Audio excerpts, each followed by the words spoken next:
బాపట్ల జిల్లా చీరల వేటపాలెంలోని భార్యను హత్య చేసి ఆత్మహత్యగా చిత్రీకరించే ప్రయత్నం చేసిన భర్తను పోలీసులు అరెస్టు చేశారు. చీరల డీఎస్పీ మహమ్మద్ మెయిన్ తెలిపిన వివరాల ప్రకారం దేశాయిపేట పరిధిలోని నవజ్యోతి కాలనీకి చెందిన షేక్ రఫీ కుటుంబ కలహాలు, భార్యపై అనుమానాల నేపథ్యంలో తన భార్య అన్నపురెడ్డి వీరమ్మ ఆలియాస్ షేక్ ఆషాను సెల్ఫోన్ ఛార్జింగ్ కేబుల్తో గొంతు బిగించి హత్య చేశాడు.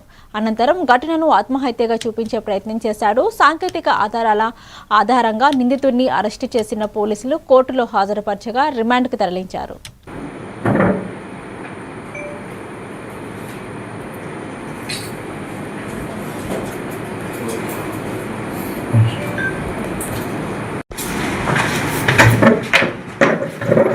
ఇదిన వేటపాలెం మండలం కప్పలదొడ్డి కాలనీలో మనకు ఒక అనుమానాస్పద మృతిగా, ఒక మహిళ అనుమానాస్పద మృతిగా ఒక సమాచారం రావడం జరిగింది. వెంటనే మన వేటపాలెం ఎస్ఐ, తర్వాత చీరాల రూరల్ సి వీళ్ళిద్దరూ కూడా ఆ కప్పలదొడ్డి కాలనీకి వెళ్ళి ఆ మృతదేహాన్ని పరిశీలించాడు. ఆ మృతదేహం అన్నపురెడ్డి వీరమ్మ అలియాస్ షేక్ ఆషా అనే 39 సంవత్సరాల మహిళకు సంబంధించిన డెడ్ బాడీ అది. వీళ్ళు అక్కడ వెరిఫై చేసేటప్పుడు ఆమె యొక్క భర్తని అడగడం జరిగింది.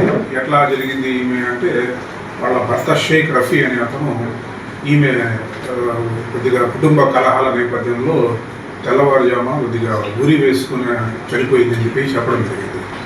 కానీ ఇప్పుడు ఇద్దరు పోలీస్ ఆఫీసర్లు కూడా దాన్ని క్షుణ్ణంగా పరిశీలించి ఇది ఉరి వేసినది సంబంధించిన కాదు, అటువంటి ఆనవాళ్ళు కూడా ఎక్కడ ఆ ఇంట్లో కనబడకపోయేటప్పటికీ మన తమదైన శైలిలో విచారిస్తే కొద్దిగా ఇన్ఫర్మేషన్ వచ్చింది.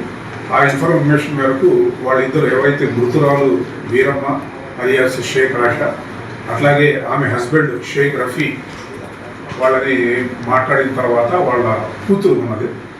ఈ కూతురి పేరు వెంకీ. ఆ అమ్మాయి రెండవ కూతురు, చనిపోయిన మృతురాలు రెండవ కూతురు వెంకీ. ఆమెని